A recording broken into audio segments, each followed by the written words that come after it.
Assalamualaikum warahmatullahi wabarakatuh.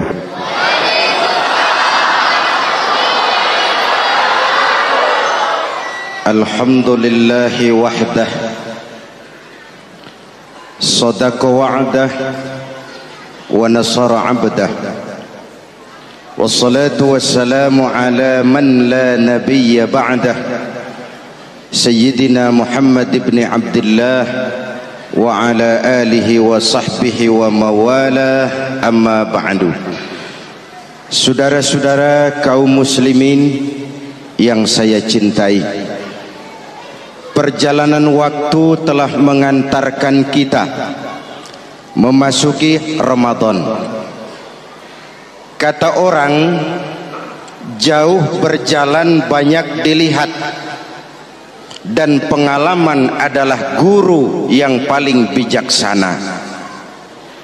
Kalau ibadah Ramadan kita berhasil, maka kita yang malam ini pasti bukan kita sebulan yang lalu.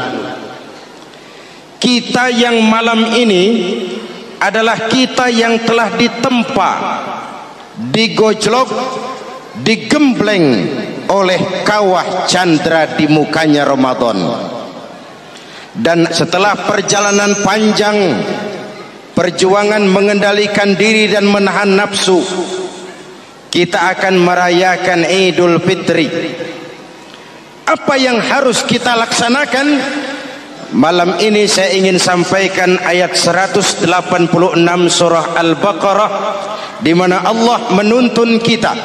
Pertama, walitukmilul iddata, hendaknya engkau sempurnakan jumlah bilangan hari puasamu. Puasa sebulan penuh, bisa 29, bisa 30 hari. Yang bisa ru'yat, punya persyaratan mampu ru'yat, silahkan ru'yat. Yang tidak mampu, ikut yang aman saja, dengerin pengumuman pemerintah, cari amannya saja. Sempurnakan jumlah bilangan hari puasamu. Sebab apa? Puasa itu macam-macam. Ada yang puasa model beduk, depan rapat, belakangnya kosong, cuman pembukaan. Ada juga yang pembukaan, pertengahan, dan penutupan. Ada juga yang penutupan saja, mau dapat Lailatul Qadar.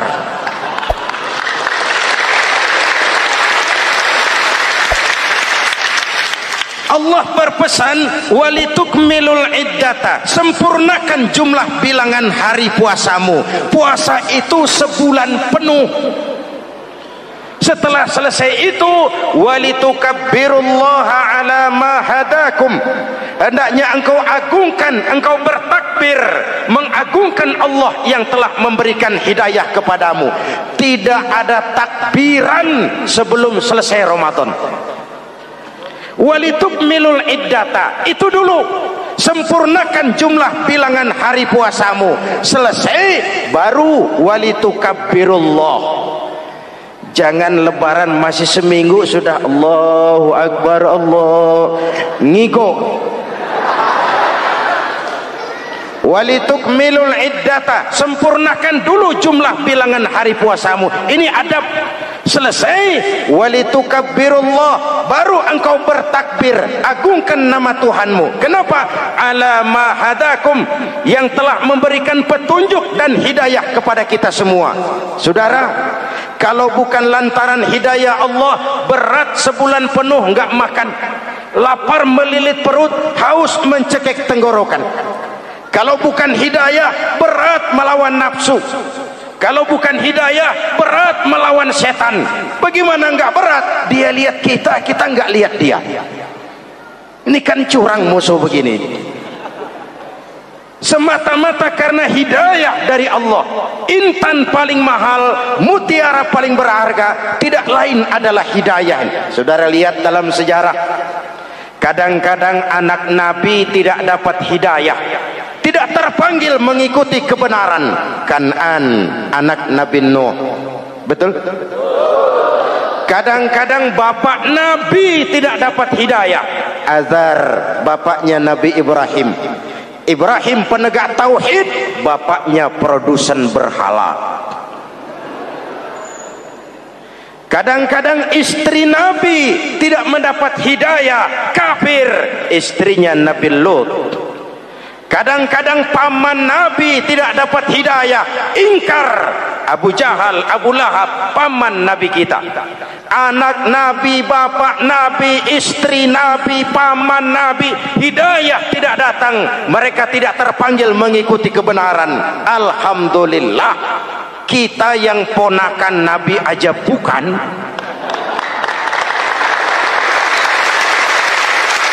kita diberikan hidayah. Dengan bekal hidayah itulah kita masuki nuansa Ramadan, berjuang melawan nafsu, membina takwa, melatih ridha, dengan lapar melilit perut, dengan haus mencekik tenggorokan. Allahumma lakasumtu, Tuhan, untuk Engkau saya laksanakan ibadah ini. Oleh karena itu, jaga hidayah ini baik-baik, karena dia merupakan intan paling mahal, mutiara paling berharga dalam kehidupan kita.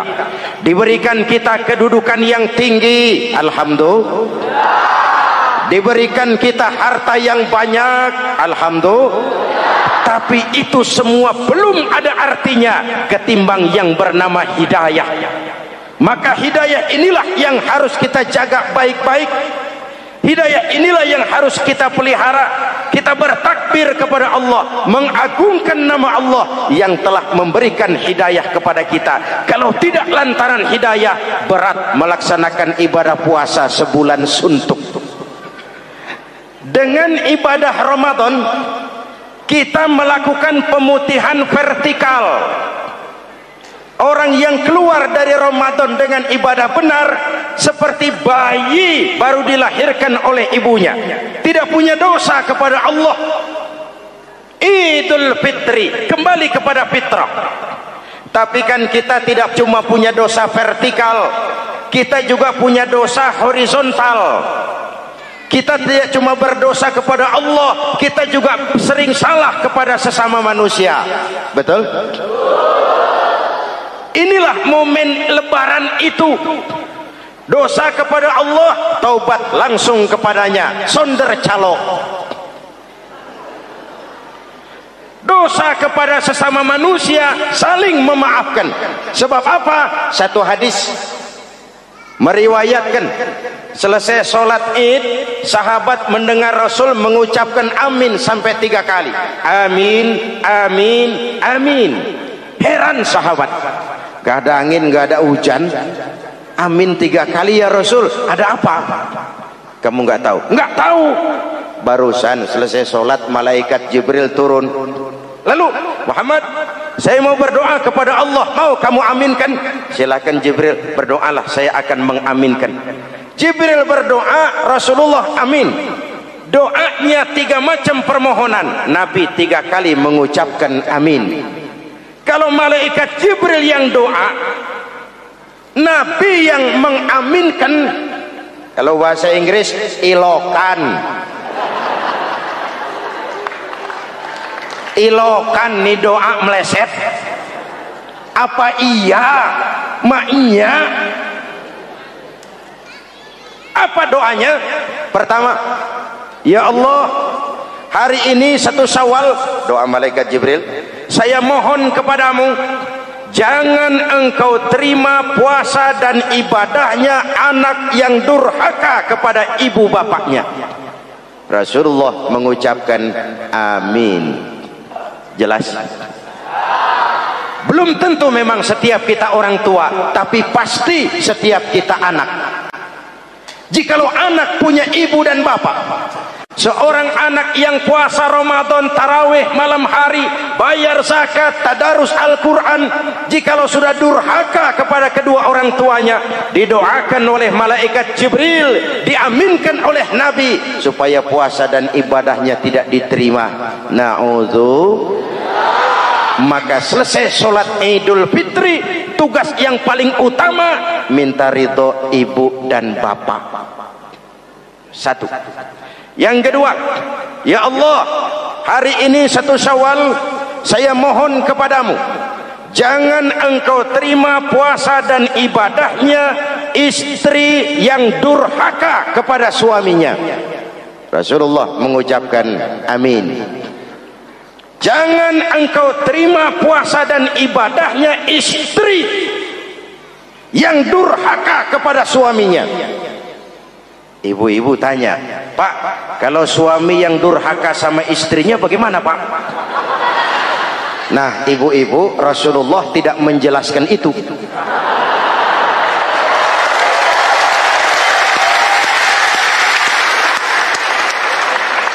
Ya bukannya mau menang sendiri, memang hadisnya nggak sampai ke situ. Cuma nanti di akhirat yang akan disidang habis-habisan, dimintai pertanggungan jawab tentang rumah tangganya adalah suami, bukan istri. Nah, istri itu swarga manut, neraka katut.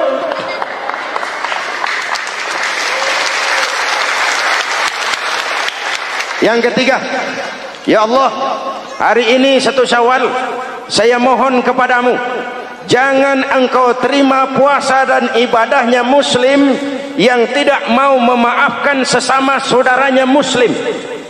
Memberi maaf lebih berat daripada minta maaf, tapi memberi maaf lebih mulia daripada meminta maaf. Kalau kita sudah minta maaf, orang tidak mau memaafkan, itu tanggung jawab dia kepada Allah. Orang macam itu yang tidak mau memaafkan sesama saudaranya, didoakan agar puasa dan ibadahnya tidak diterima oleh Allah Subhanahu. Riwayat lain menceritakan, satu hari Nabi lagi kumpul dengan sahabat. Nabi tanya, saudara-saudara, atadruna manil muflis? Tahu nggak kamu siapa orang yang bangkrut, orang yang sial, orang yang celaka? Siapa? Macam-macam jawaban sahabat. Ada yang bilang, al-muflisu fina man la dirham lahu wala mata'. Menurut pendapat kami, orang yang sial, yang bangkrut, yang kagak punya duit. Apalagi mau lebaran kayak begini. Bangkrut bener, Bang. Kadang-kadang yang habis belanja pulang bukan langsung ke rumahnya, ngeneng-ngeneng di depan tetangganya, manas-manasin orang. Hadirin yang saya hormati, semua diukur dengan kacamata materi. Apa jawab Nabi? Bukan. Orang bangkrut bukan yang nggak punya duit. Orang bangkrut itu orang yang nanti di hari kiamat datang menghadap Allah dengan membawa pahala solat, pahala zakat, pahala puasa, karena di dunia rajin ibadah. Cuman sayang, di sisi lain dia datang bawa dosa karena pernah nyaci maki orang, pernah fitnah orang, pernah makan harta orang dengan cara yang zalim, pernah mengalirkan darah orang dengan cara yang tidak benar. Enak dia setor, Tuhan lapor, ini pahala sholat saya, ini pahala puasa saya, ini pahala zakat saya mau ke surga. Datang orang, ntar dulu Tuhan, sabar. Ini orang memang di dunia rajin puasa, tapi saya pernah dicaci maki, lidahnya kotor, omongannya tajam, hancur hati saya oleh ucapannya. Panggil, sini Mas. Benar ini orang pernah kamu caci maki, kamu lontarkan kata-kata pedih dan kotor, kasar. Iya, siniin pahala sholatmu, kasihin orang yang kau caci maki, kasihin. Selesai. Berangkat lagi, datang lagi orang. Sebentar Tuhan, dia memang di dunia bayar zakat, tapi dia pernah makan harta orang dengan cara yang zalim, makan harta yatim. Jadi pengurus yatimnya lapar, pengurusnya yang pada kenyang.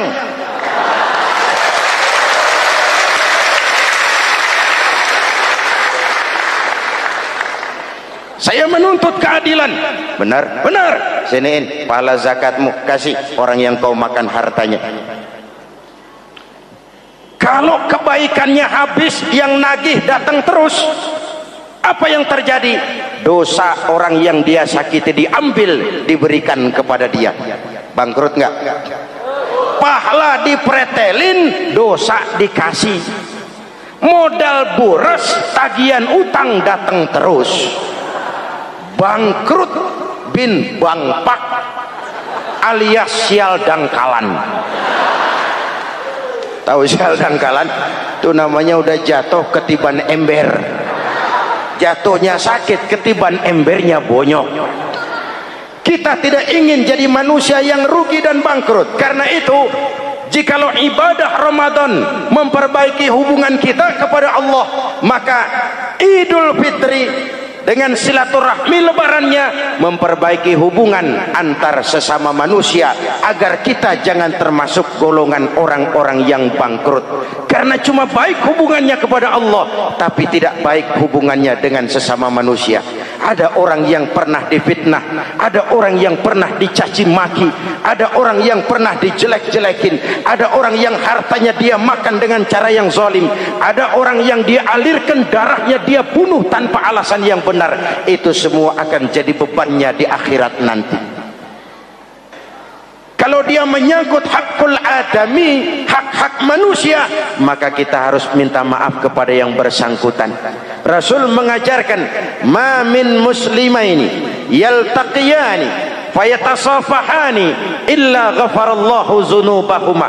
Apabila dua orang Islam bertemu lalu bersalam-salaman, Allah hapuskan dosa yang terjadi di antara kedua orang itu. Jadi baik hubungan kita kepada Allah, jalur hablum minallah, dan baik juga hubungan kita dengan sesama manusia, hablum minan nas. Keduanya ternyata saling berkaitan. Saudara hadirin yang saya cintai, dengan begitu kita berusaha memperbaiki hablum minallah dan sisi lain hablum minan nas, agar kita tidak menjadi orang yang bangkrut di akhirat nanti. Bapak Ibu, saudara-saudara kaum muslimin yang berbahagia, memanfaatkan momentum Idul Fitri dalam kondisi negara kita sekarang ini. Indonesia kita ini kan masih sakit, betul? Multi krisis. Mula-mula kita ini kena krisis moneter, rupiah anjlok, dolar naik ke langit. Sampai pernah April 97 dolar mencapai 17 ribuan dari 2.500. Apa enggak kolab? Itu pasti bukan mainan rakyat kecil. Mereka yang dapat kredit BLBI rame-rame borong dolar.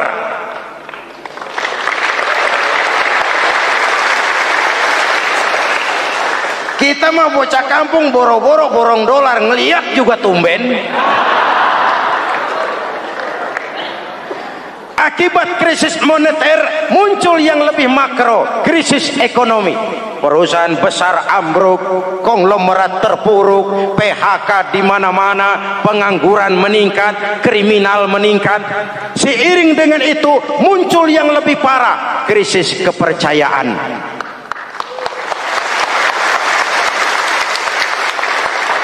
Benih-benih perpecahan bertebaran di mana-mana.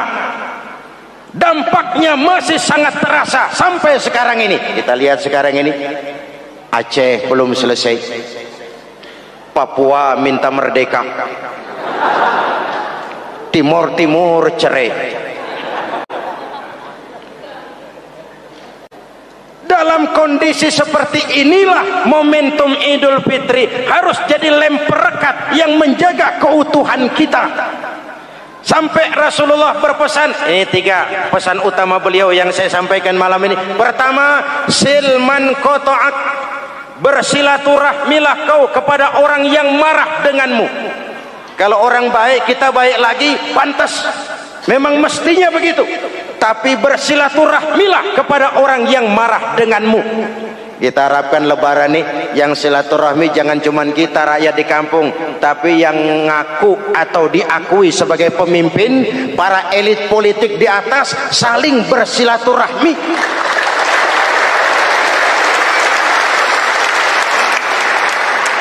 Kalau mereka rukun di atas, kita di bawah ngelihatnya enak. Betul? Tidak ada orang akan di atas kalau tidak disokong dari bawah. Kita ini seperti rumah, walaupun genteng di atas, nggak boleh genteng ngomong seenaknya. Genteng ngomong sama tiang, saudara tiang, kamu enak, saya setengah mati. Hujan kehujanan, panas kepanasan. Kadang-kadang anak-anak nakal saya disambitin. Kata genteng. Yang jadi tiang ngomong, teng. Kata tiang, ngomong jangan sembarangan, teng. Kamu kira kamu bisa nongkrong di atas, itu gara-gara siapa, teng? Kan saya sokong dari bawah, kata tiang. Kalau saya miring, kamu ambruk, teng. Kamu jadi pejabat tinggi, kamu jadi anggota DPR, kamu jadi anggota MPR, kami rakyat yang angkat.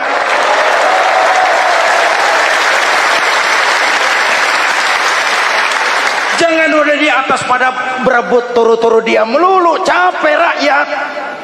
Ada yang jadi anggota dewan cuman pengen petatang peteteng, cari prestise dan gengsi.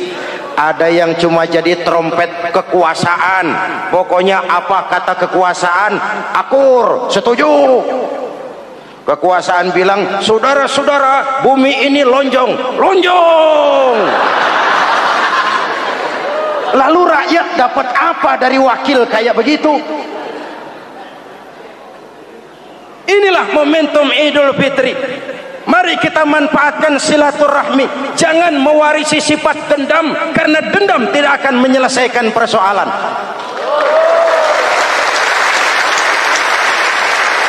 Ini ada warisan sejarah yang nggak sehat.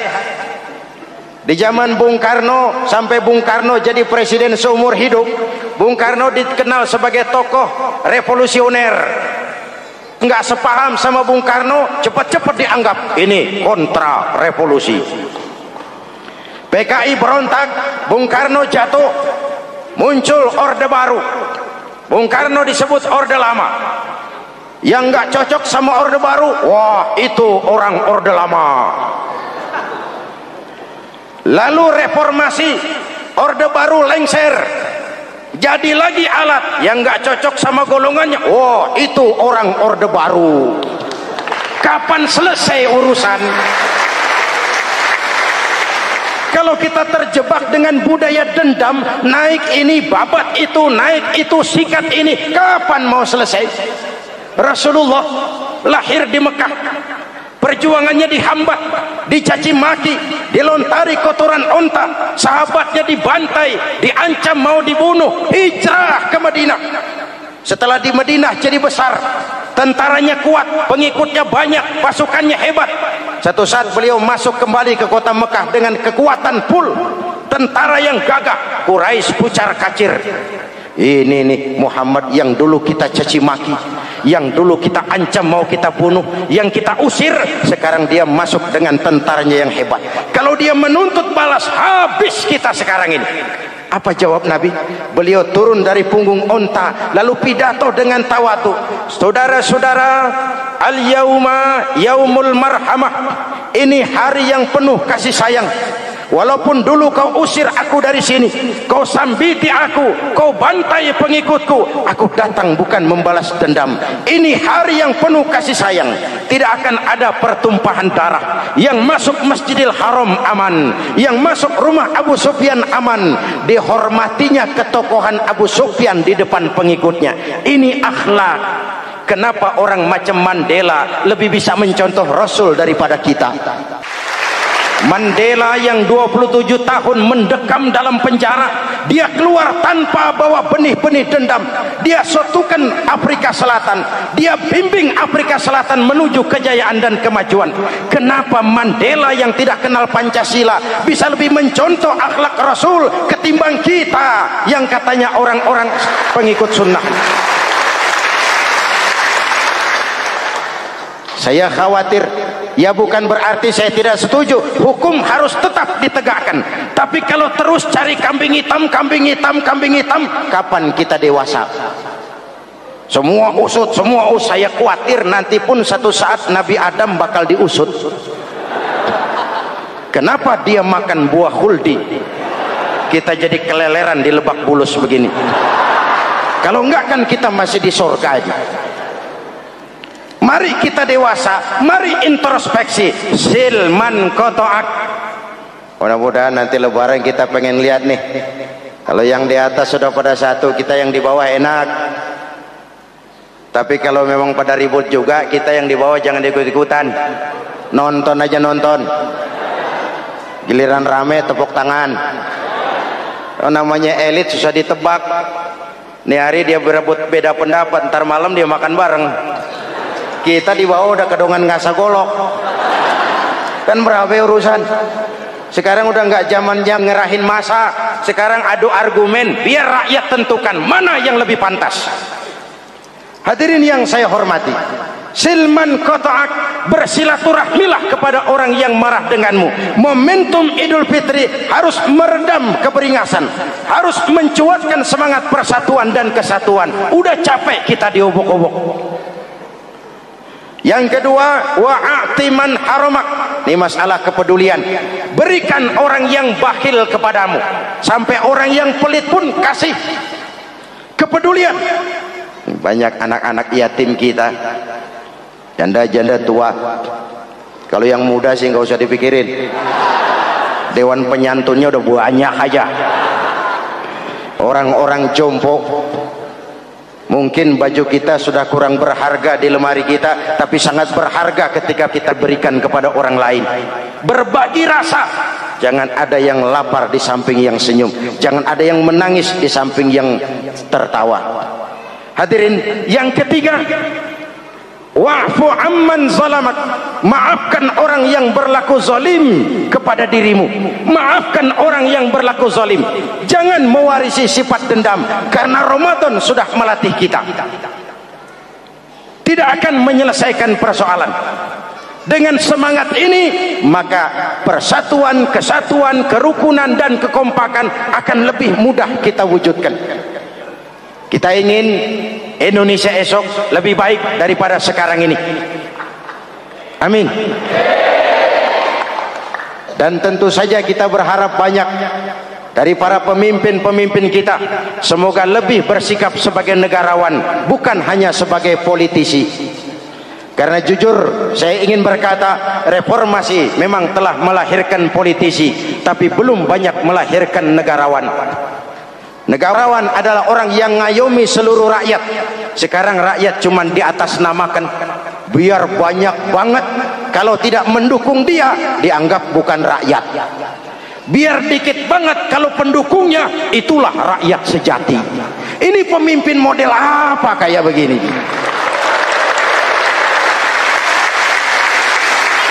Ini kan mengkamuflase rakyat namanya. Oleh karena itu, mari sama-sama kita baca Fatihah. Kita niat, mudah-mudahan suasana sesudah Ramadan benar-benar kondusif, agar kita bangsa ini bisa keluar dari kesulitan besar yang kita hadapi sekarang ini. Para pemimpin kita semakin kompak dan bersatu, rakyat juga semakin terayomi. Ala hadhihi niyyah wa ila hadratin nabi. Al-Fatihah. Bismillahirrahmanirrahim. Alhamdulillahi rabbil alamin, arrahmanir rahim, maliki yaumiddin. Iyyaka na'budu wa iyyaka nasta'in. Ihdinas siratal mustaqim, siratal ladzina an'amta 'alaihim ghairil maghdubi 'alaihim waladdallin. Amin. Bismillahirrahmanirrahim. Amin. Alhamdulillahi rabbil alamin. Allahumma salli ala sayyidina Muhammadin wa ala alihi wa sahbihi ajma'in.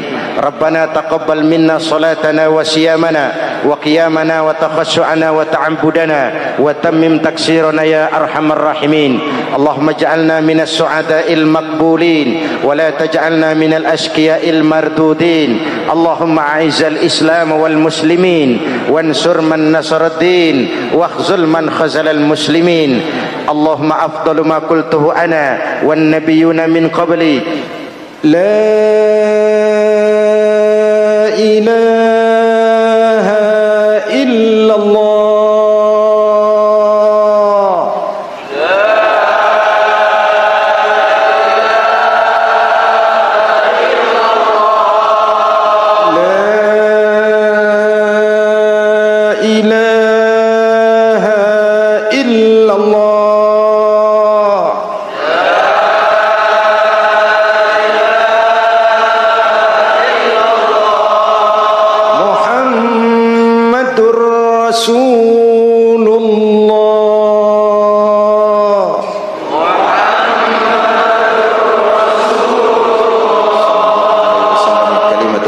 'alaiha nahya wa 'alaiha namut wa 'alaiha nub'atsu insyaallah minal aminin bi rahmatika ya arhamar rahimin.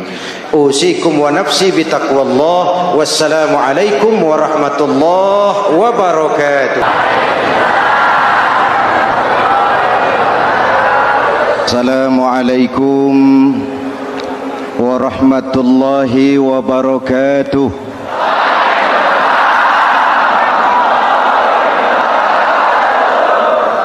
Alhamdulillah wassalatu wassalamu ala Rasulillah Sayyidina Muhammad ibn Abdullah wa ala alihi wa sahbihi wa mawala, amma ba'du. Hadirin hadirat ma'asyiral muslimin yang saya cintai, Ramadan adalah madrasah, sekolah, tempat di mana kita banyak sekali belajar tentang hidup dan kehidupan, supaya kita lebih siap menghadapi hidup, supaya kita punya wawasan, supaya kita mampu melihat persoalan jauh ke depan, supaya kita tidak terjebak pada keuntungan sesaat tapi merugikan jangka panjang. Malam ini saya ingin mengajak kita semua melihat kurikulum Ramadan. Pelajaran apa yang diberikannya kepada kita? Pertama, Ramadan mengajarkan kita menjadi orang-orang yang sabar, ulet, dan tahan uji. Ini zaman di mana persaingan tajam. Betul? Jangankan jadi pejabat tinggi, jangankan jadi pengusaha sekarang ini, jadi kiai saja kalau tidak sanggup bersaing,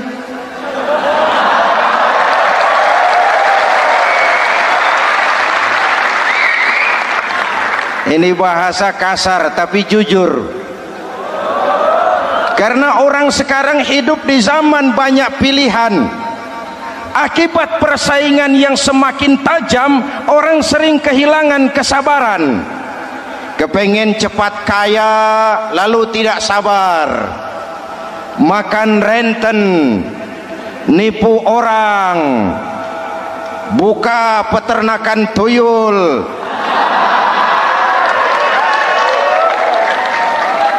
korupsi. Sekarang ini kan lagi santer Bulog Gate jilid 2. Rupanya memang tajam uang Bulog itu. Bulog sudah memakan salah seorang mantan ketuanya, berdoa amang. Bulog sudah memakan seorang presiden. Sekarang Bulog sedang mengarah kepada ketua DPR. Kita lihat hasilnya.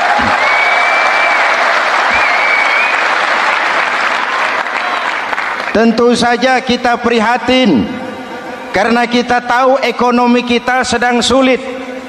Hutang melilit leher, tetapi pada sisi lain kita melihat enak saja uang mengalir puluhan miliar untuk sesuatu yang tidak terkait dengan kepentingan rakyat.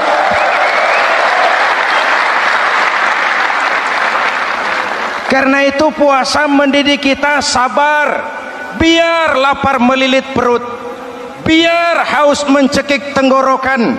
Kalau maghrib belum datang, jangan sentuh makanan, jangan ambil minuman, sabar. Betul? Ada waktunya. Lalu lintas itu macet karena kendaraan besar tidak mau ngalah, kendaraan kecil tidak tahu diri. Betul? Antrian di pasar kacau karena yang sudah dapat nggak mau minggir, yang di belakang dorong-dorong. Betul? Dimanapun antrian kacau, Bung. Kalau yang sudah dapat mau dapat lagi, yang nunggu kelamaan, akhirnya dorong-dorongan, kacaulah kehidupan sosial. Puasa melatih kita sabar, Karena sebagai bangsa kita punya latar belakang sejarah. Kita ini bangsa yang ditempa oleh segala macam kesulitan. Kita 350 tahun dijajah Belanda, sulit. Setelah merdeka kita dirongrong oleh berbagai macam pemberontakan, susah. Lalu PKI berontak, susah lagi. Lalu berdiri Orde Baru, lama, susah lagi. Orde Baru selesai, muncul reformasi, masih susah juga. Kita bangsa yang ditempa oleh kesulitan, bangsa yang tahan bantingan, bukan bangsa yang cengeng. Karena itu mari kita menjadi diri kita. Kita akan gagal kalau kita mau jadi orang lain. Kita akan gagal kalau kita hidup di bawah bayang-bayang orang lain. Jadilah kita diri kita sendiri. Sabar, ulet, dan tahan uji. Inilah kurikulum pertama dari pelaksanaan ibadah puasa. Sehingga dengan dibekali sifat sabar, kita bisa mengendalikan diri. Manusia hebatnya ya. Ayo kita banding-bandingkan malaikat, binatang, manusia. Malaikat tidak diberi nafsu, hanya diberi akal. Kalau malaikat tidak pernah salah, wajar. Jibril nggak pernah korupsi ayat. Ini ada ayat bagus, saya pakai sendiri saja ini. Tidak. Malaikat maut tidak pernah salah address mencabut nyawa orang yang belum waktunya mati. Tidak pernah. Dan itu wajar. Malaikat makhluk tanpa alternatif. Secara instinktif dia diciptakan untuk taat. Sebaliknya binatang diberi otak tapi tidak diberi akal. Binatang hanya diberi nafsu. Kalau binatang tiap hari salah, wajar. Ayam kalau sudah datang syahwatnya tidak usah menoleh, ini banyak orang apa tidak. Betul. Kuda keliling kota tidak pakai celana, tenang saja. Betul. Dan wajar, namanya juga binatang. Sedangkan manusia diberikan akal dan diberikan nafsu. Tiap hari terjadi perjuangan. Kadang akal menang, kadang nafsu yang menang. Ketika akal menang, kita lebih tinggi dari malaikat. Ketika nafsu yang menang, kita lebih rendah daripada binatang. Hadirin yang saya cintai, itu pelajaran pertama, sabar, ulet, tahan uji. Lalu pelajaran yang kedua, melahirkan sikap istiqamah, punya stabilitas temperatur batin, istilah sekarang. Soal istiqomah ini saya tidak akan menjelaskan pengertiannya, saya mau cerita saja. Mau dengar nggak? Ini tentang istiqomah.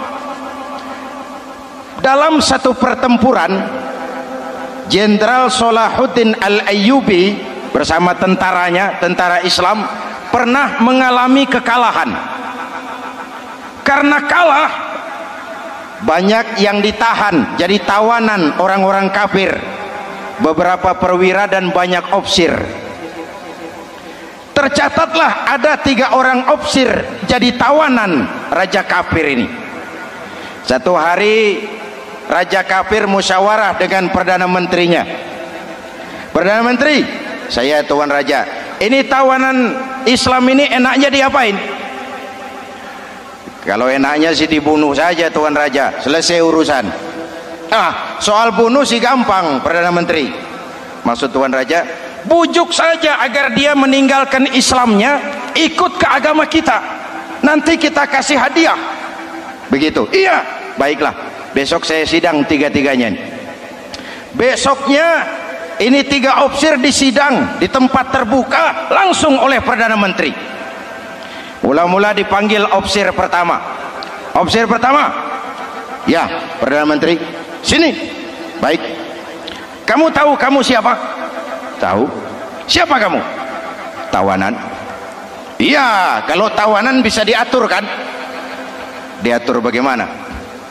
Kamu mau nggak ikut saya bersama Tuan Raja meninggalkan Islam agamamu, mengkhianati saudara-saudaramu sebangsa, setanah air, sekeyakinan? Ikut dengan saya, tinggalkan Islam. Nanti kamu akan saya angkat jadi pejabat tinggi, gaji cukup, rumah cukup, kendaraan cukup, istri cukup. Tapi kalau kamu menolak, kamu akan saya bunuh. Tuan Perdana Menteri, iya. Apa Anda menyangka selama ini saya berjuang karena kepengen kedudukan yang tinggi? Nih, Tuan menyangka saya berjuang ini karena kepengen harta yang banyak, jaminan hari depan yang memadai? Tidak, Tuan Perdana Menteri. Saya tinggalkan keluarga, kampung halaman, sanak famili, handai taulan. Saya jihad karena mengharap ridho Allah Subhanahu wa ta'ala. Tapi sekarang kamu tawanan kan? Itu resiko perjuangan. Kamu tidak mau meninggalkan Islam? Tidak. Kamu akan saya bunuh. Silakan. Kamu tidak takut mati? Tidak. Kamu berani? Dari kemarin. Apa dikira baru sekarang saya berani? Tuan Perdana Menteri, saya berharap memang saat-saat seperti ini bisa saya temukan. Ibadah saya sedikit, sholat saya kurang, puasa saya kurang. Barangkali dengan jihad saya bersimbah darah, mati di tangan Tuhan, Allah akan mengampuni dosa-dosa saya dan saya dapat tiket untuk mencapai keridhaannya.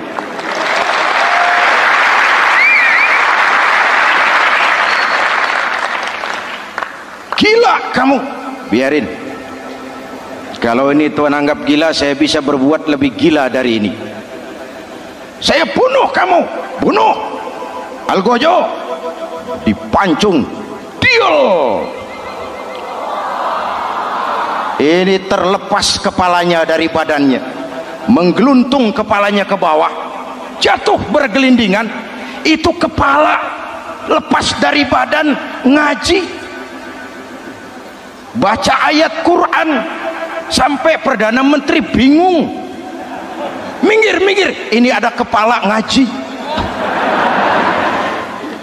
Ayatnya yang dibaca, ya ayyatuhan nafsul mutmainnah irji'i ila rabbiki radiyatan mardiyah. Wahai jiwa yang tenang, kembalilah kepada Allah dengan diridhoi, masuklah ke dalam golongan hamba-hambaku dan masuklah ke dalam surgaku. Matanya terpejam rapat, bibirnya tersenyum, dia gugur sebagai syahid karena membela keyakinan. Dia istiqamah, tidak goyah oleh tawaran jabatan dan kedudukan yang tinggi.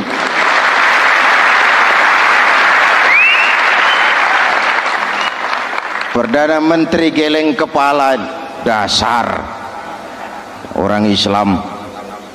Panggil officer kedua. Officer kedua. Ya, Perdana Menteri, kamu sudah lihat temanmu yang barusan? Sudah. Mati kan? Mati. Kamu bagaimana? Mau tetap berjuang untuk Islam atau ikut kami? Jabatan tinggi, kedudukan tinggi, rumah tinggi, bagaimana? Atau mau mati seperti teman kamu barusan? Sudah kamu pikir? Sudah, Perdana Menteri. Sudah apa? Sudah, jangan banyak omong. Maksud kamu apa? Saya sudah tidak sabar mau nyusul teman saya yang barusan itu.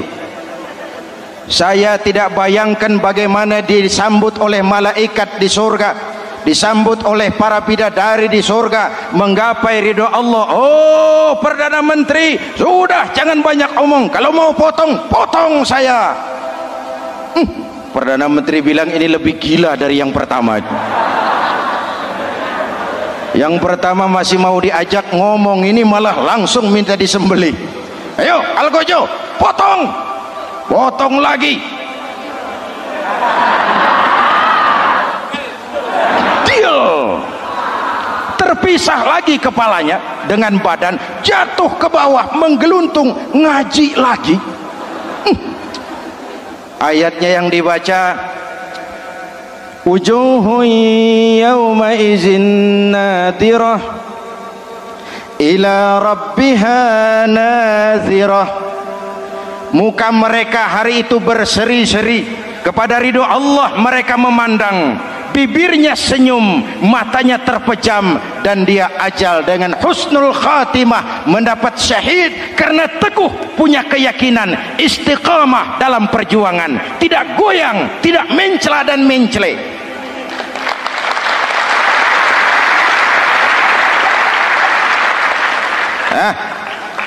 Opsi ketiga, sini. Yap, siap Perdana Menteri. Kamu sudah lihat nasib 2 orang teman kamu? Sudah. Mati kan? Mati. Kamu mau seperti dia? Oh, tidak Perdana Menteri. Saya tidak mau mati. Daripada mati kan lebih baik hidup. Kamu mau ikut saya? Mau Perdana Menteri? Mau. Gaji besar, rumah besar, kendaraan besar, istri.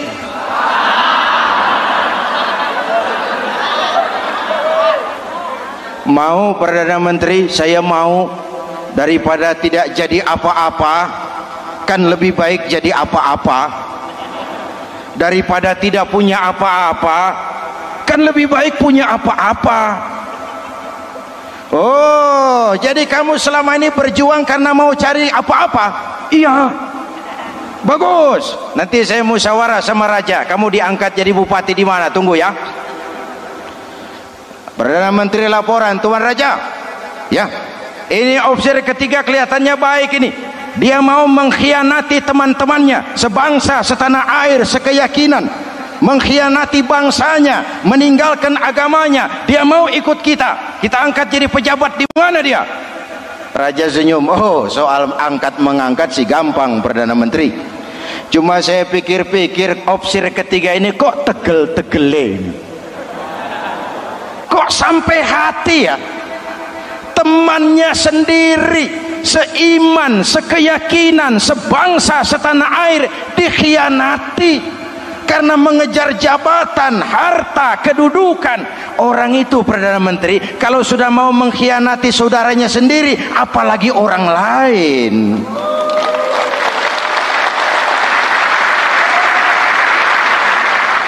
Ini opsi ketiga, ini opsi bejat.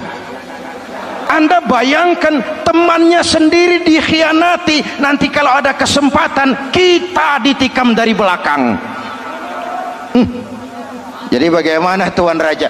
Malah kalau saya lihat yang 2 yang sudah mati itu orang hebat Perdana Menteri, punya pendirian, istiqamah. Malah kalau bisa yang 2 itu dihidupin lagi. Loh, dihidupin bagaimana Tuan Raja, sudah kedong mati. Jadi bagaimana ya opsi ketiga ini? Bunuh, bunuh, bunuh. Buat apa piara benalu jadi duri di kaki nanti? Bunuh. Baik, Perdana Menteri kembali. Opsi ketiga, siap Perdana Menteri. Saya jadi bupati di mana? Bupati modar sampean. Loh, saya mau dibunuh. Bunuh. Katanya kalau ikut agama Tuan, meninggalkan agama kami, saya akan jadi pejabat tinggi. Kamu opsi bejat, kamu tidak punya pendirian, saudaramu sendiri seagama kamu khianati, apalagi orang lain. Potongan kayak kamu jadi pejabat, rusak negara.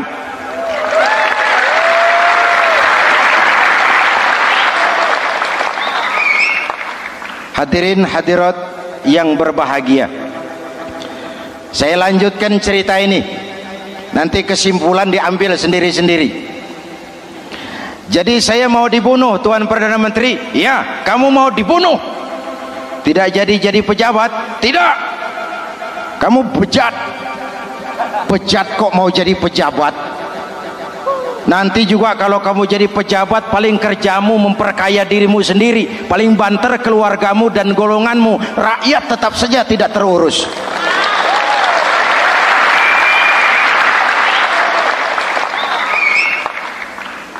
Paling-paling kamu kalau sudah jadi pejabat tinggi, kerjamu cuma membuka, meresmikan, berkunjung, meresmikan, membuka, meresmikan, berkunjung. Lah kapan kamu ngurus rakyatnya? Bejat kamu.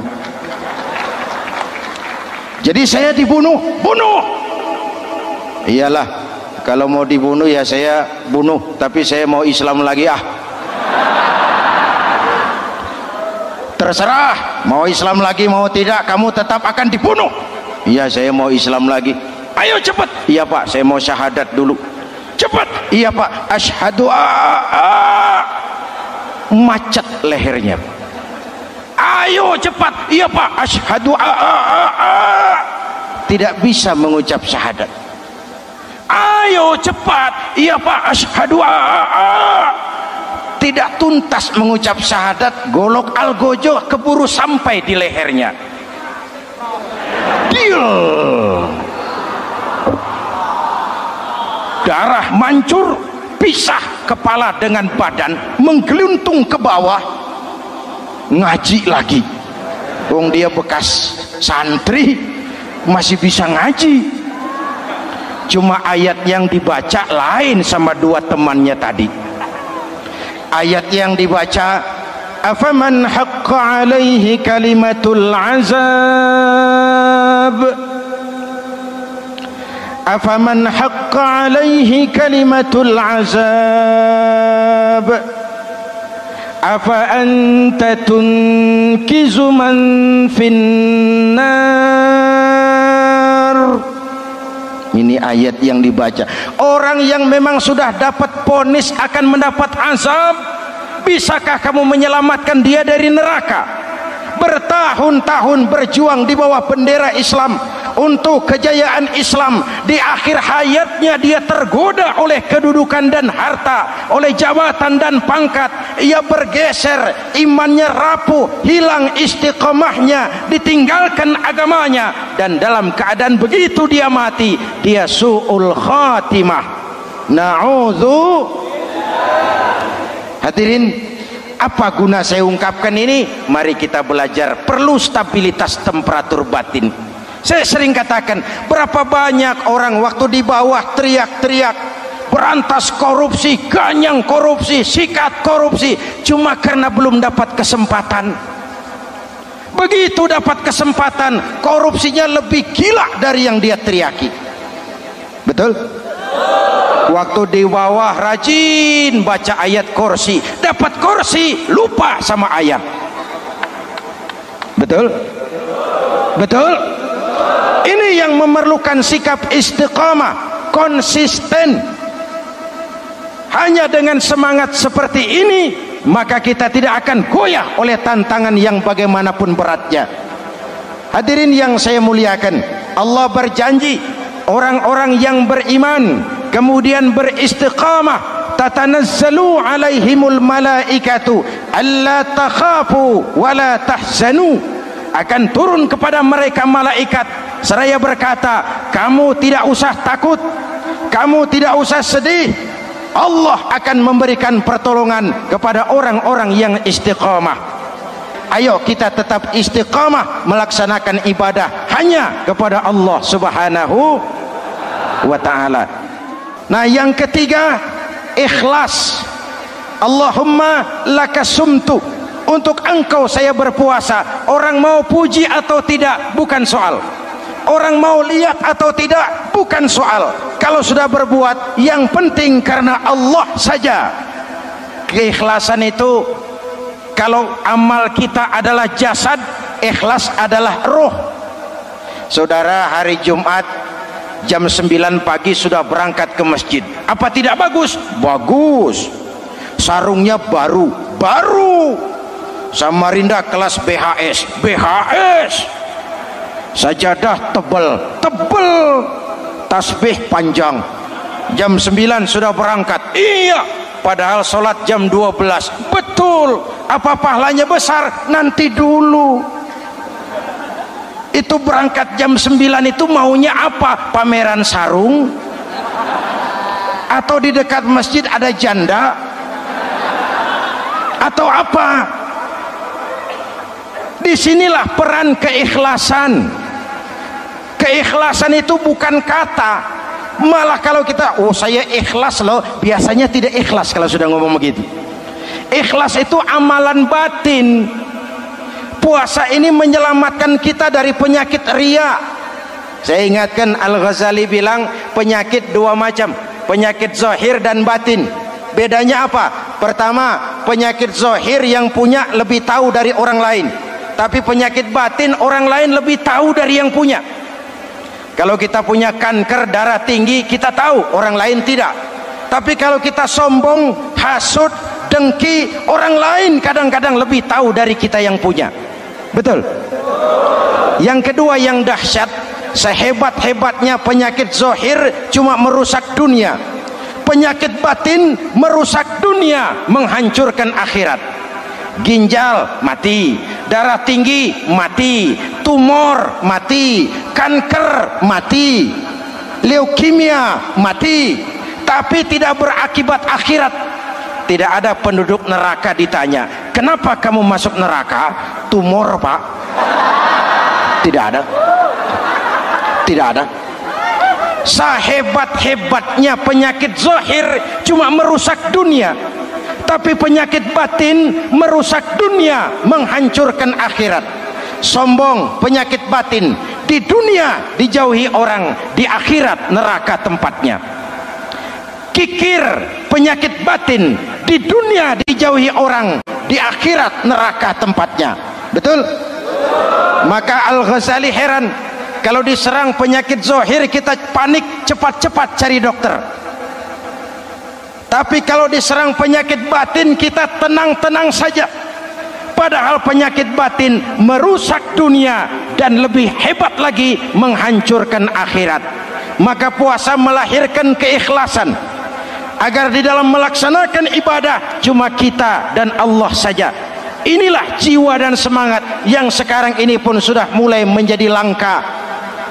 Semuanya karena akhirnya yang subur mental penjilat.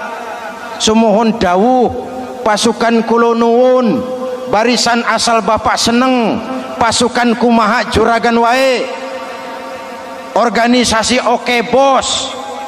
Kita miskin dengan orang-orang yang punya prinsip, yang berani berkata ya terhadap yang benar, sanggup berkata tidak terhadap yang tidak benar, apa dan bagaimanapun resikonya.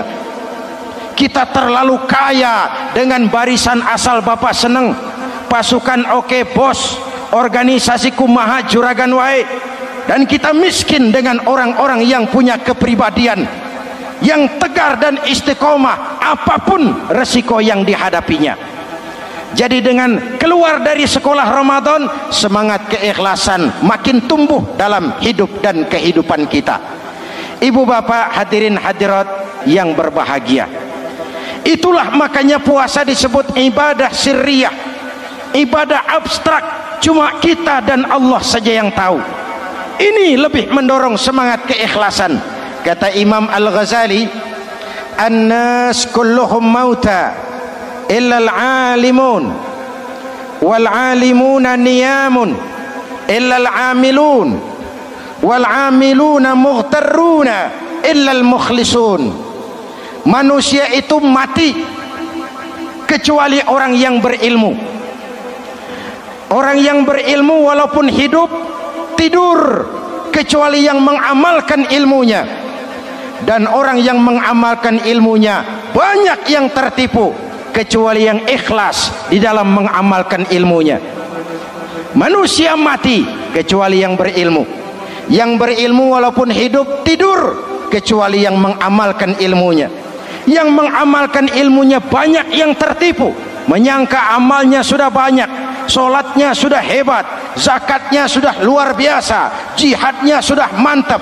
Banyak yang tertipu kecuali yang ikhlas di dalam mengamalkan ilmunya. Jadi amal tanpa ikhlas, jasad tanpa ruh. Itulah makanya nuansa Ramadan dengan ibadah puasa mengembangkan semangat keikhlasan di antara kita semua. Mari kita baca doa sama-sama munajat, mohon pertolongan Allah agar kita diselamatkan dari penyakit riya dan ditumbuhkan semangat keikhlasan. Ala hadhihi niyyah wa ila hadratin nabi. Al-Fatihah. Bismillahirrahmanirrahim. Alhamdulillahirabbil alamin. Arrahmanirrahim. Maliki yaumiddin. Iyyaka na'budu wa iyyaka nasta'in. Ihdinas siratal mustaqim. Siratal ladzina an'amta 'alaihim ghairil maghdubi 'alaihim waladdallin. Amin. Bismillahirrahmanirrahim. Amin. Alhamdulillahirabbil alamin. Allahumma salli wa sallim wa barik ala sayyidina Muhammadin wa ala alihi wa sahbihi ajma'in. Allahumma ja'al jam'ana hadha jam'an marhuma wa tafarruqana min ba'dihi tafarruqan ma'suma. Allahumma ja'al jam'ana hadha jam'an mashkura wa tafarruqana min ba'dihi tafarruqan maghfura. Allahumma ja'alna minas su'ada'il maqbulin wa la taj'alna minal ashqiya'il mardudin. Rabbana taqabbal minna salatana wa siyamana wa qiyamana wa takhashu'ana wa ta'abbudana wa tadarru'ana wa tammim taqsirana birahmatika ya arhamar rahimin. Allahumma aslih man fi salahihi salahul muslimin. Allahumma ahlik man fi halakihi salahul muslimin. Ya Allah, dengan sepenuh perasaan dan pengharapan, dengan segala keremahan dan kerendahan, kami bermohon kepadamu, berikan kami kekuatan zahir dan batin, berikan kami kesabaran dan ketabahan, sikap istiqamah dalam mengarungi hidup yang penuh ujian ini. Karuniakan kepada kami pemimpin-pemimpin yang takut kepadamu dan sayang kepada kami. Rabbana hab lana min azwajina dhurriyyatina qurrata a'yun waj'alna lil muttaqina imama. Afdalu ma qultuhu ana wan nabiyyuna min qabli. La ilaha illallah.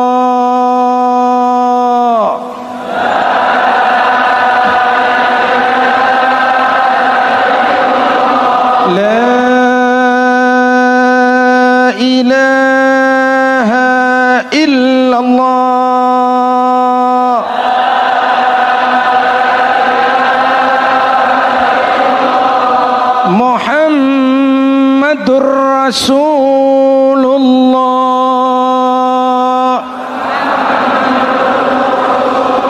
Amin. Kalimatu haqqin 'alaiha nahya wa 'alaiha namut wa 'alaiha wa biha nub'atsu insyaallah minal aminin birahmatika ya arhamar rahimin. Sallallahu ala sayyidina Muhammadin wa ala alihi wa sahbihi ajma'in. Hana rabbika rabbil izzati amma yasifun. Salamun alal mursalin walhamdulillahi rabbil alamin. Assalamualaikum warahmatullahi wabarakatuh.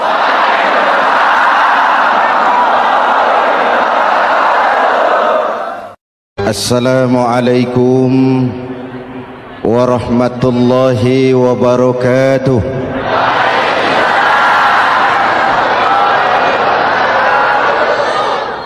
Alhamdulillah wassalatu wassalamu ala Rasulillah Sayyidina Muhammad ibn Abdullah wa ala alihi wa sahbihi wa mawala, amma ba'du.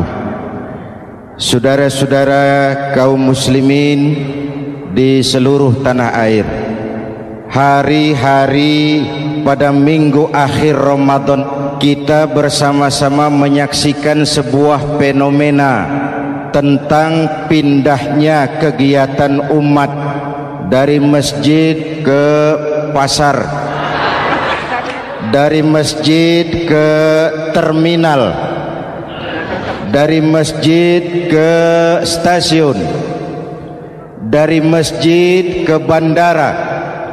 Apa boleh buat, itulah wajah kita. Bahwa lebaran artinya mudik, bahwa lebaran artinya baju baru dan makanan. Lebaran berbeda dengan Idul Fitri.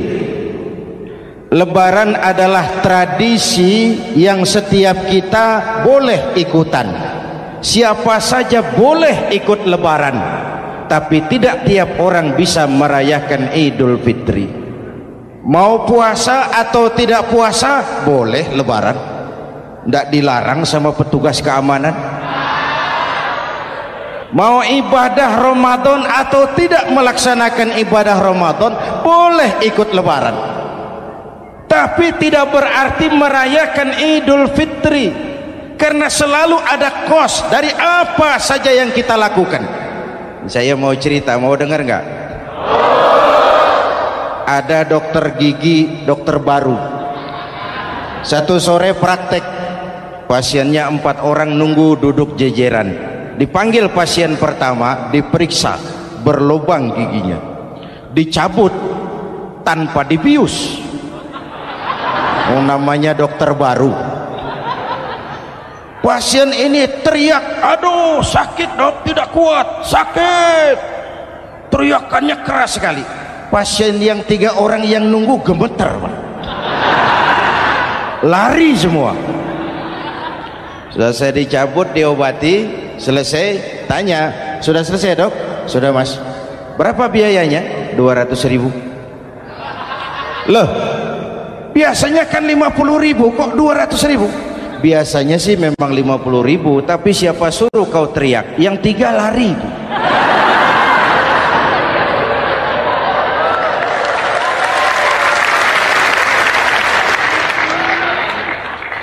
Cerita pendek ini ingin berpesan kepada kita, selalu ada ongkos yang harus kita bayar dari apa saja yang kita lakukan.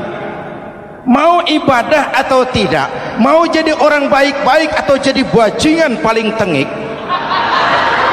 mau berbuat salah atau berbuat soleh, selalu ada kosnya, selalu ada ongkosnya. Kita bicara kembali kepada fitrah Idul Fitri. Bagaimana caranya? Pertama, saya ingin mengutip bagian pendek dari ayat 185 Al-Baqarah. Walitukmilul iddata walitukabbirullaha ala ma hadakum wala'allakum tashkurun. Ada 4 hal dari cuplikan ayat pendek ini. Pertama, walitukmilul iddata, hendaknya engkau sempurnakan jumlah bilangan hari puasamu. Berpuasa sebulan penuh.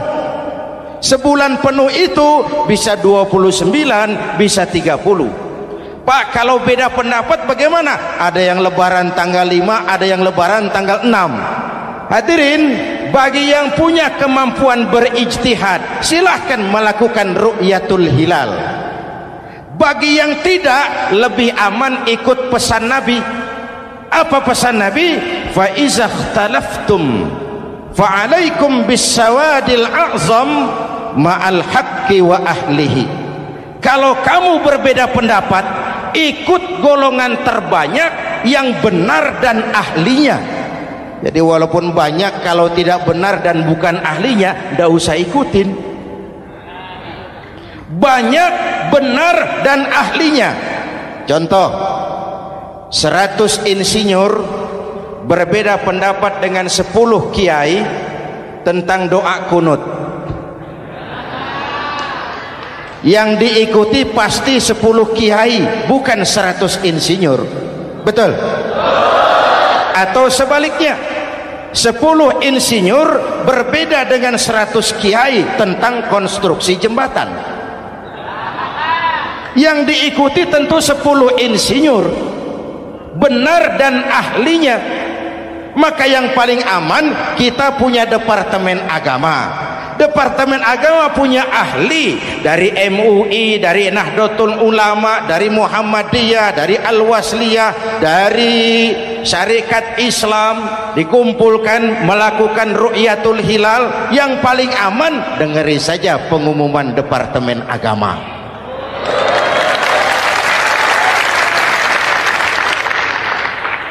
Tapi tetap menghormati mereka yang meyakini 1 Syawal jatuh pada tanggal 5. Beda boleh, marah jangan.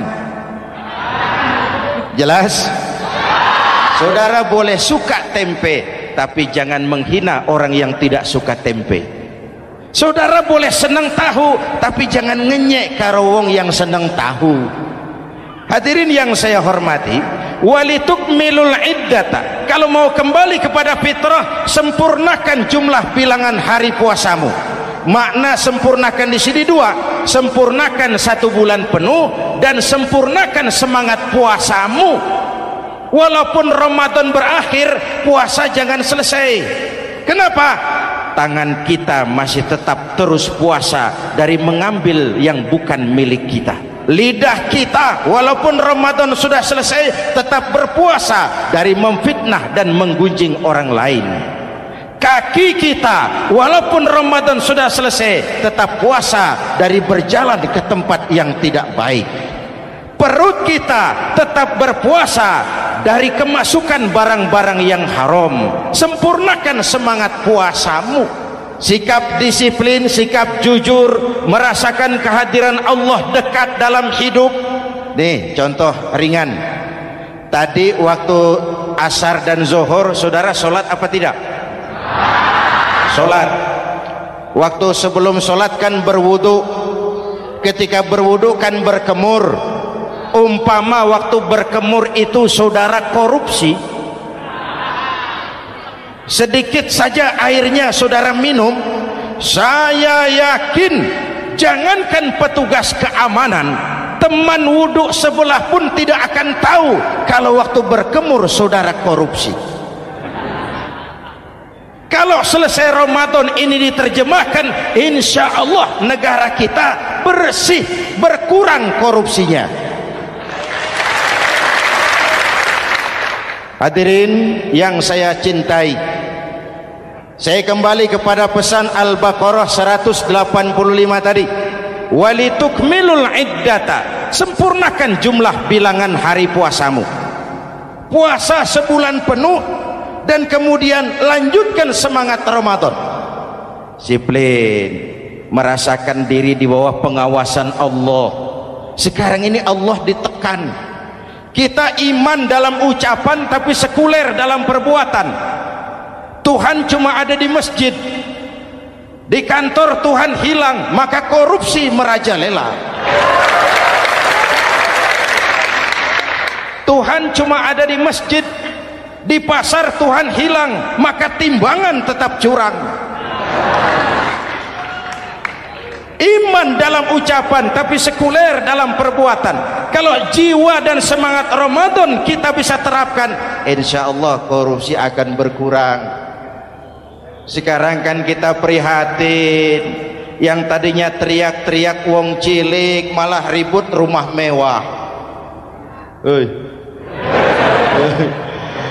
Yang tadinya teriak-teriak rakyat kecil sekarang malah ribut soal villa 5 miliar. Ini kan menyedihkan, memilukan dan memalukan, tidak punya sense of crisis. Nah, saya juga nggak tahu apa itu. Udah dengerin aja, kenapa sih? Usil bener. Padahal ekonomi kita masih terpuruk, lapangan kerja sulit, jumlah pengangguran rata-rata 2 juta orang per tahun. Lapangan kerja baru sulit terbuka karena investor jangankan yang dari luar mau masuk, yang di dalam siap-siap keluar. Terakhir kita dengar Sony, pabrik elektronik besar, mau cabut lagi, pindah invest ke Taiwan, menyusul pabrik silet yang di Ciputat itu.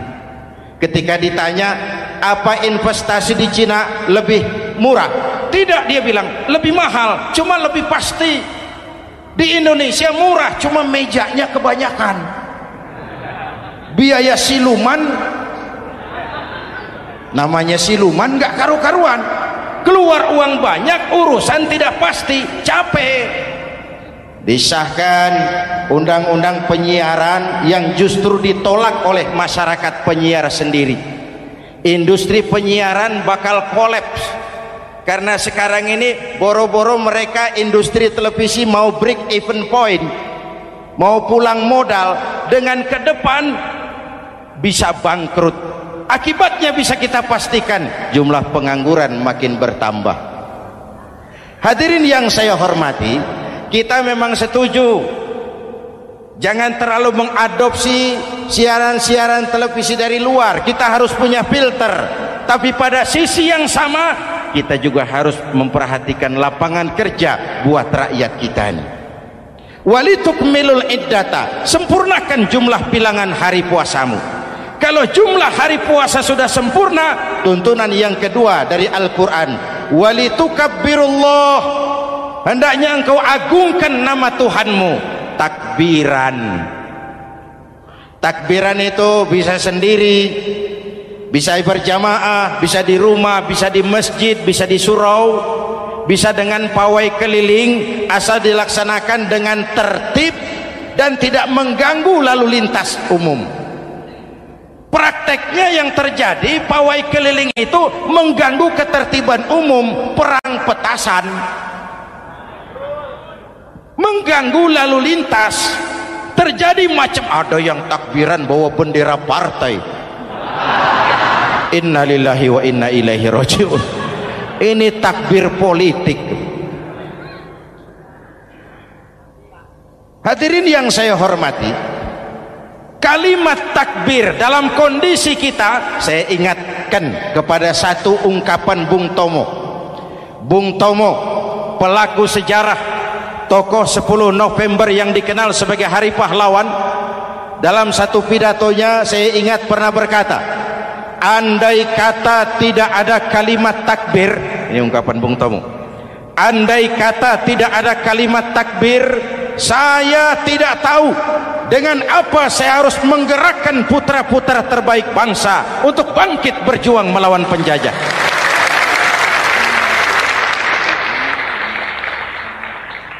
Ketika Allahu Akbar itu londo, kelihatannya kecil, meriam nggak meleduk. Dahulu orang-orang tua kita cuma ada dua kata, merdeka atau mati. Tidak berpikir nanti kalau menang dan merdeka saya jadi wali kota di mana.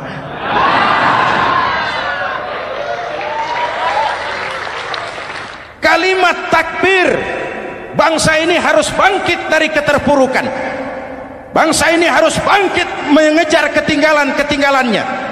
Bangsa ini tidak boleh terpuruk terus, dan semangat takbir harus menjiwai kita. Tidak ada capek dalam perjuangan, tidak ada puas dalam upaya. Keberhasilan cuma pengantar ke arah keberhasilan yang lebih baik lagi.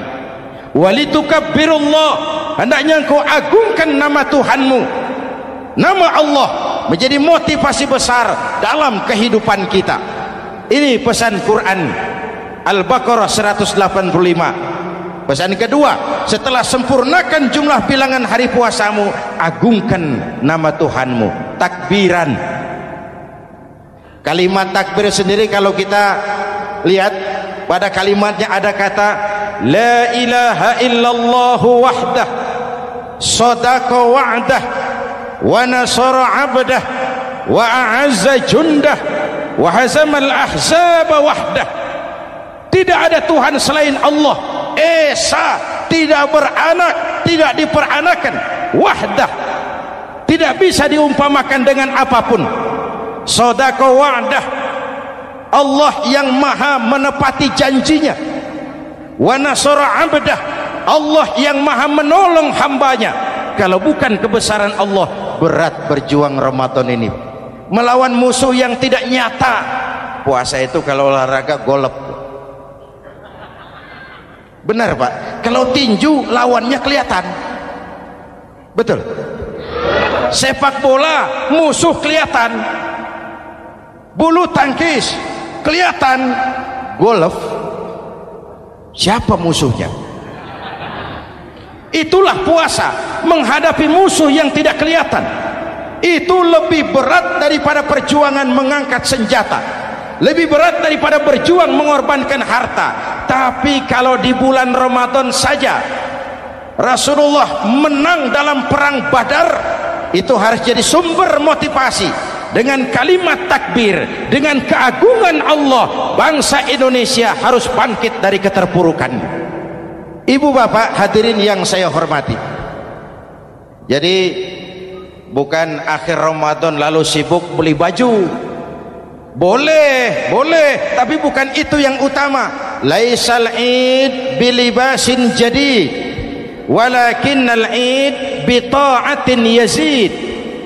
Idul Fitri bukan pakaian baru. Idul Fitri adalah ketaatan yang meningkat, yang telah ditempa, digojlok, digembleng oleh Ramadan. Jadi kalau Ramadan rajin baca Quran, lalu selesai Ramadan sayonara Quran, latihan tidak berhasil. Ramadan rajin ke masjid, selesai Ramadan selesailah ke masjid. Awal Ramadan full house sampai ke halaman, akhir Ramadan cuma imam berdua tikar. Masjid kembali senyap, padahal masjid adalah pusat kegiatan umat. Saudara lihat dari sejarah, ketika hijrah ke Madinah, Rasul singgah di Kuba. Apa yang beliau lakukan? Membangun masjid. Ketika sampai di Madinah, kesibukan pertama beliau apa? Mencari rumah dinas? Bukan. Kesibukan pertama beliau mencari lokasi di mana membangun masjid. Isra dan Mi'raj, perjalanan besar dimulai dari masjid ke masjid. Ini indikasi masjid memang merupakan pusat kegiatan umat. Umat Islam dengan masjid seperti ikan dengan air, tidak boleh pisah. Ada ikan yang tidak betah di air? Ada. Ikan mau modar. Kalau umat sudah mulai menjauhi masjid, jiwanya yang akan mati. Kalau jiwanya mati, jasadnya masih hidup, itu namanya bangkai berjalan. Walitukabbirullah, engkau agungkan nama Tuhanmu. Takbiran, setelah berjuang penuh membina takwa, mengharap ridho, mengendalikan nafsu. Ingat loh, puasa itu bukan menghilangkan nafsu, mengendalikan, menempatkan pada tempatnya. Manusia tanpa nafsu bukan manusia, tapi manusia yang disetir nafsu turun jadi binatang, bahkan lebih rendah daripada binatang. Puasa ini menempatkan nafsu di tempatnya. Hai laki-laki, kamu nafsu sama perempuan? Betul pak. Perempuan suka laki-laki? Betul pak. Boleh lewat sini, lewat pintu yang disebut nikah. Ini nafsu disalurkan lewat pintu yang disebut nikah. Jangan seperti ayam kawin tiap malam, nikah tidak mau.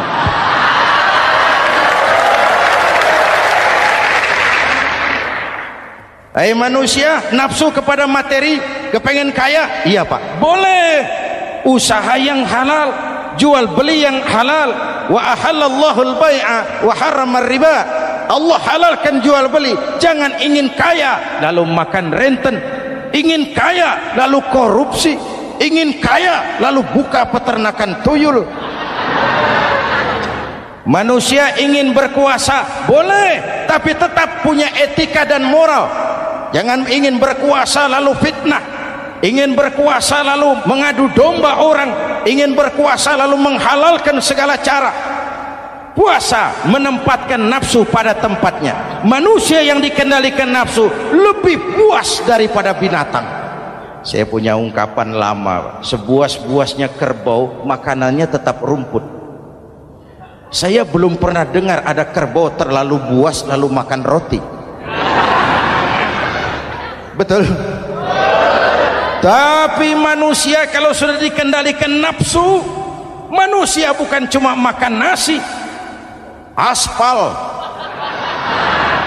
semen, kertas, minumnya solar, jauh lebih buas daripada binatang. Inilah puasa, arep nguwong kewong, agar manusia itu jadi dirinya, fitrahnya, jangan dikendalikan oleh nafsu. Kita ini sudah diciptakan fi ahsani taqwim. Masya Allah. Hadirin Yang ketiga, pesan Al-Baqarah 185 tadi.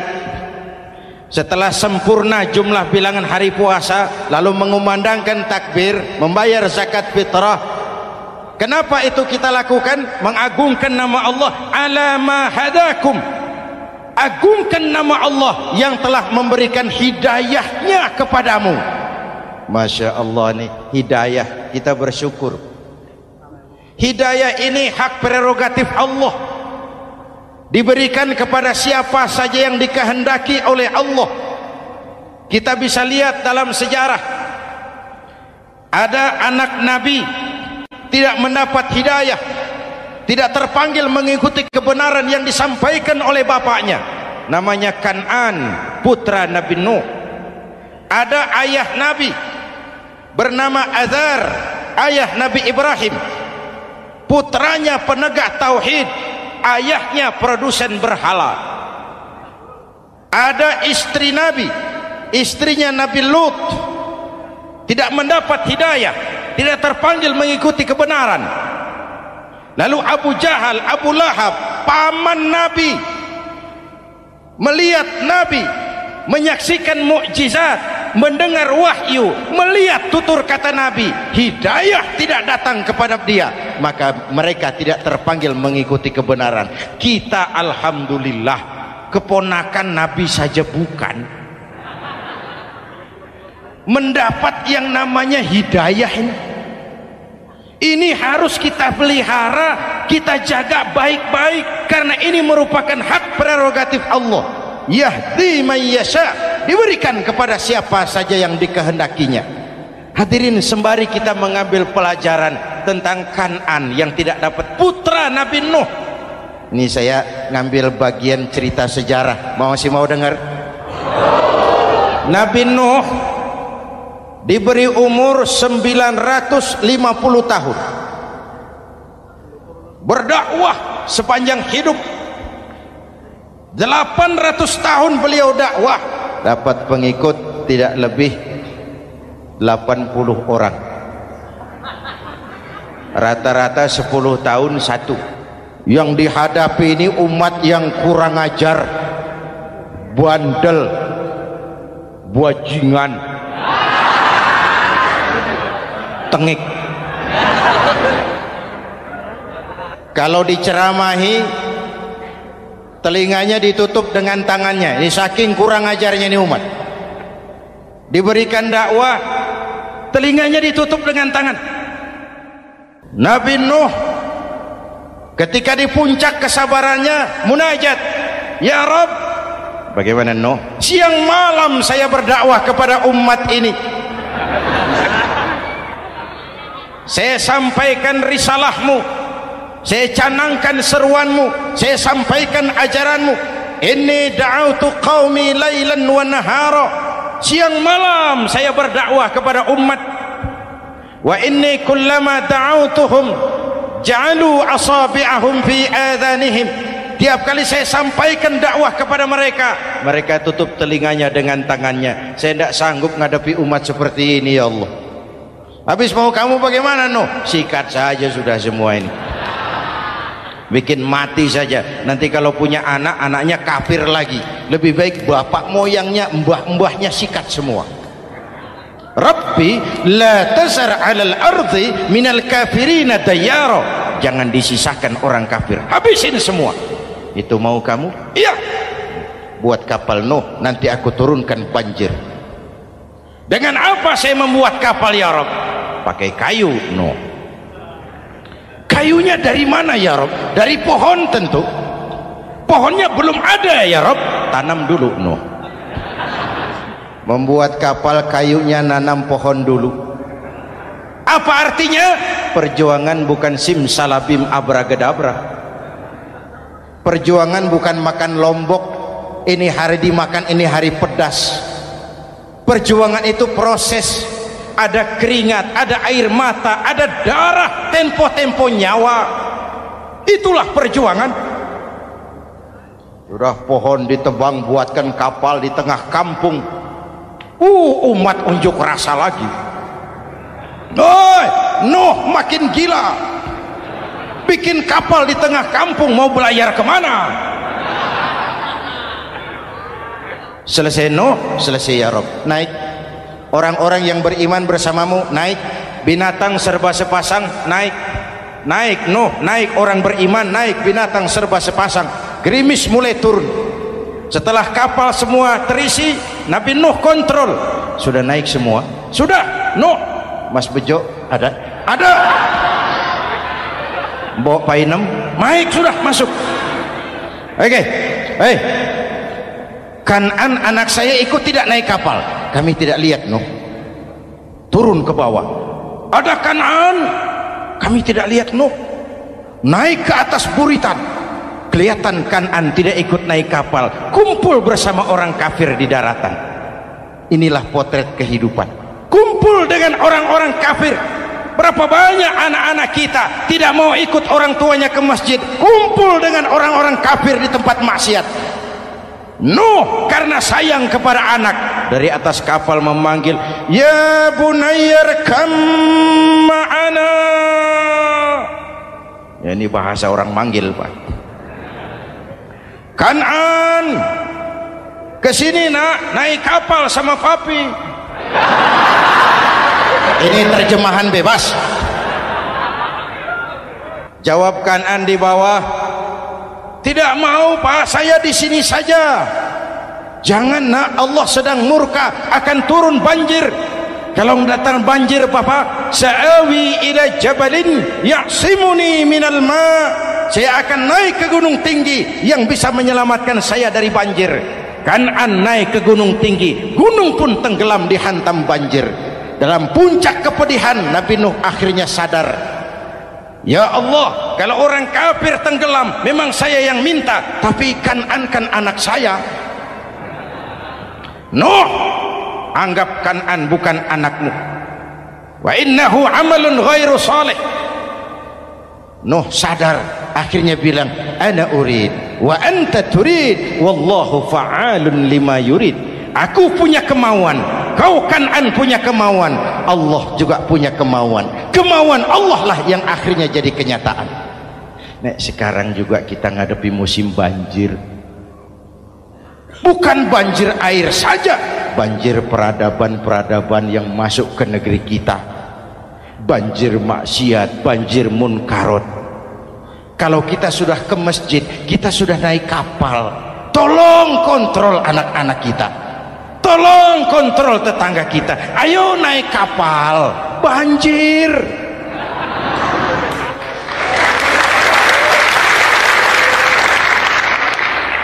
Ditutup ayat ini dengan wala'allakum tashkurun.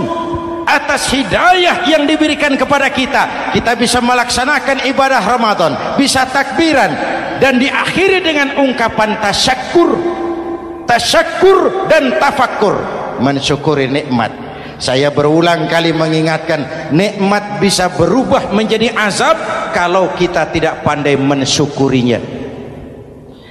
Bayangkan Pak, tahun 87-an kita itu jadi negara yang berswasembada pangan. Beras kita cukup untuk rakyat kita. Sekarang kita jadi pengimpor beras terbesar. Kita beli beras ke Vietnam, kita beli beras ke Thailand, ke negara-negara yang lebih kecil dari kita. Kenapa? Karena sawah kita tanami gedung dan beton. La in syakartum la azidannakum wa la in kafartum inna adzabi lasyadid. Kalau kamu bersyukur, aku tambah nikmat. Kalau kamu ingkar, tidak pandai bersyukur, awas, azabku pedih. Maka ungkapan saya, orang kaya bisa masuk surga karena hartanya, orang kaya bisa masuk neraka juga karena hartanya. Syukur apa tidak syukur? Pejabat bisa masuk surga karena jabatannya, pejabat banyak yang masuk neraka juga karena jabatannya. Syukur apa tidak syukur?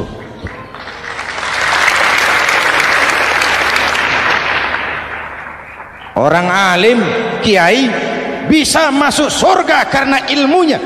Orang alim pun bisa masuk neraka lebih dulu dari penyembah berhala juga karena ilmunya. syukur apa tidak syukur. Kasih jabatan sebagai pemimpin lalu menyadari sayyidul qaumi khadimuhum, pemimpin suatu umat adalah pelayan bagi umat itu. Pelayan harus melayani, bukan minta dilayani. Selama ini kita memandang jabatan itu jalan pintas menuju kaya. Jabatan itu artinya kekuasaan dan fasilitas, maka yang lahir rampok-rampok baru.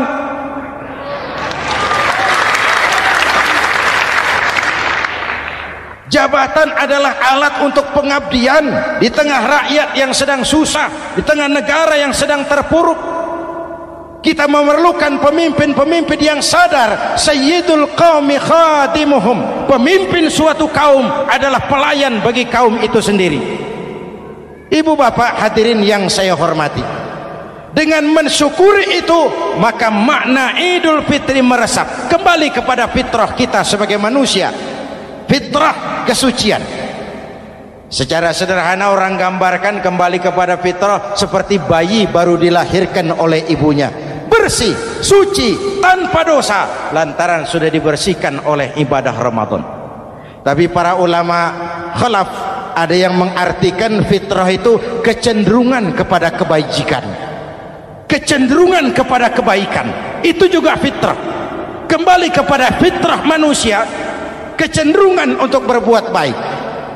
Kita lahir bayi tidak punya dosa, betul? Tidak ada dosa warisan dalam Islam. Kalau harta warisan ada, dosa warisan tidak. Karena itu dalam Islam juga tidak ada penebusan dosa. Kalau dosa bisa ditebus dengan uang, tentu Menteri Keuangan nomor 1 masuk surga.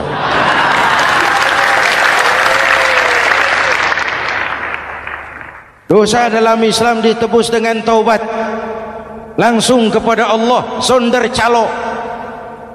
Hadirin yang saya hormati, kembali kepada fitrah seperti bayi baru dilahirkan oleh ibunya, bersih, tidak punya dosa kepada Allah lantaran sudah dibersihkan oleh ibadah Ramadan. Soalnya kemudian kita kan tidak hanya bersalah kepada Allah, kita ini juga bergaul dengan sesama manusia, betul? Sebuah hadis, sahabat ditanya oleh Rasul, atadruna manil muflis? Saudara-saudara, tahu kamu siapa orang yang bangkrut? Oh Rasul, orang bangkrut yang tidak punya uang, orang bangkrut yang tidak punya harta. Salah kata Rasul, innal muflisa min ummati, yang bangkrut dari golongan umatku, yang besok di hari kiamat datang menghadap Allah dengan membawa pahala solat, membawa pahala zakat, membawa pahala haji, membawa pahala sedekah pada satu pihak. Sementara pada sisi yang lain sebelah kiri, orang ini juga datang membawa kesalahan karena pernah mencaci maki orang, pernah memfitnah orang, pernah memakan harta orang dengan cara yang zalim. Satu sisi bawa kebajikan, sisi lain bawa kesalahan. Kalau ini yang terjadi, bagaimana nasib kita? Kata Nabi, Tuhan, ini pahala solat saya, ini solat yang wajib, ini yang sunnah, rawatibnya, nawafilnya. Datang orang, sebentar Tuhan, apa? Dia memang rajin solat, tapi saya pernah dicaci maki, hancur nama saya, remuk hati saya. Di dunia saya tidak bisa membalas karena dia lebih berkuasa. Sekarang saya menuntut keadilan. Betul? Iya Tuhan, sini pahala solatmu, kasih orang yang kau caci maki. Tuhan, ini pahala puasa saya, yang wajib Ramadannya, sunnah 6 hari Syawalnya, Senin Kemisnya. Ini Tuhan. Datang lagi, sebentar Tuhan. Kenapa? Dia memang rajin puasa, tapi saya pernah difitnah tanpa benar, dicorengkan arang ke dahi, hancur nama saya karenanya. Saya menuntut keadilan karena di dunia waktu itu cuma banyak pengadilan, tapi tidak ada keadilan. Benar?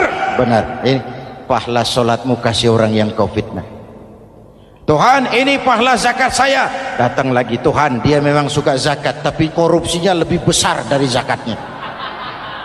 Nuntut keadilan, sini pahala zakatmu kasih. Kalau habis pahala kebaikan, orang yang menuntut masih banyak, diambillah dosa orang yang kita sakiti, diberikan kepada kita. Pahala dipreteli, dosa diberikan. Apa enggak bangkrut? Ibarat orang dagang, modal habis, tagihan hutang datang terus.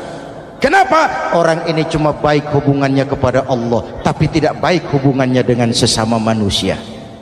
Karena itu dalam konteks dengan fitrah, manusia makhluk yang fitrah. Apa fitrah itu? Pertama, manusia makhluk yang bertuhan, itu fitrah. Mengingkari Tuhan, mengingkari fitrah. Yang kedua, manusia makhluk sosial, zon politikan, itu fitrah. Kita tidak bisa hidup sendiri. Betapa dan siapapun kita memerlukan yang lain. Maka nuansa Ramadan intinya adalah silaturahmi. Nuansa Idul Fitri silaturahmi antara sesama kita. Ada baiknya saya ingatkan lagi sebuah hadis. Masih mau dengar? Selesai sholat Id, sahabat mendengar Rasul mengucapkan amin 3 kali. Amin, amin, amin. Ya Rasul, ada apa? Tadi turun Jibril selesai sholat, mau berdoa. Muhammad, aku mau mohon kepada Allah, mau kau aminkan? Silahkan Jibril. Jibril doa, Rasul amin. Doanya 3 macam permohonan, maka Rasul 3 kali mengucapkan amin. Kalau sudah Jibril yang doa, Rasul yang amin, apa ya doanya ditolak? Apa isi doanya? Yang pertama, ya Allah, doa malaikat Jibril, hari ini 1 Syawal, waktu itu doanya, saya mohon kepadamu, jangan engkau terima puasa dan ibadahnya anak yang durhaka kepada ibu bapaknya. Rasul mengucapkan amin. Renungan buat kita. Itu sebabnya barangkali sesibuk-sibuk di Jakarta masih mau mudik nemui orang tua. Yang kedua, ya Rabb, saya mohon kepadamu, jangan engkau terima puasa dan ibadahnya istri yang durhaka kepada suaminya. Amin. Kedengaran Bu? Ada ibu-ibu tanya, Pak, kalau suami yang durhaka sama istrinya bagaimana? Hadisnya tidak menjelaskan itu, Bu.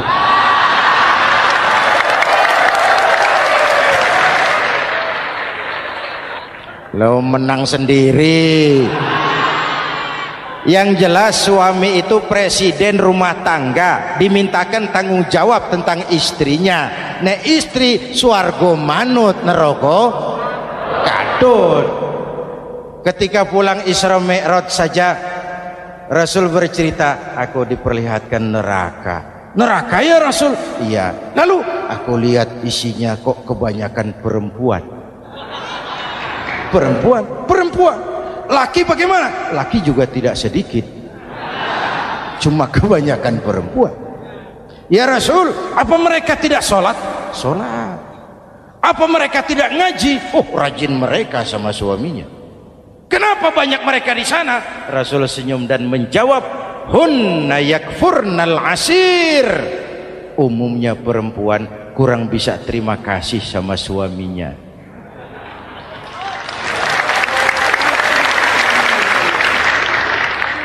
Ini penyakit turunan. Oi, ngaku oi. Lalu yang ketiga, ya Allah, hari ini saya mohon kepadamu, jangan engkau terima puasa dan ibadahnya muslim yang tidak mau memaafkan sesama saudaranya muslim. Memaafkan lebih berat daripada meminta maaf, tapi memberi maaf lebih mulia daripada meminta maaf. Inilah nuansa mengembalikan semangat saling menghargai, saling mencintai, keutuhan, kerukunan, dan kedamaian. Sudah capek kita rakyat dengan konflik. Sudah capek kita dengan mengedepankan perbedaan dan bukan persamaan. Sudah waktunya kita berbeda tapi tetap bergandengan, tetap bersama menyongsong hari esok yang lebih baik. Mintalah ridho ibu bapak, suami kepada istri, istri kepada suami, dan memaafkan sesama saudara muslim sehingga kita benar-benar kembali kepada fitrah. Terima kasih dan mohon maaf, semoga ada manfaatnya. Usikum wa nafsi bitaqwallah. Wassalamualaikum warahmatullahi wabarakatuh.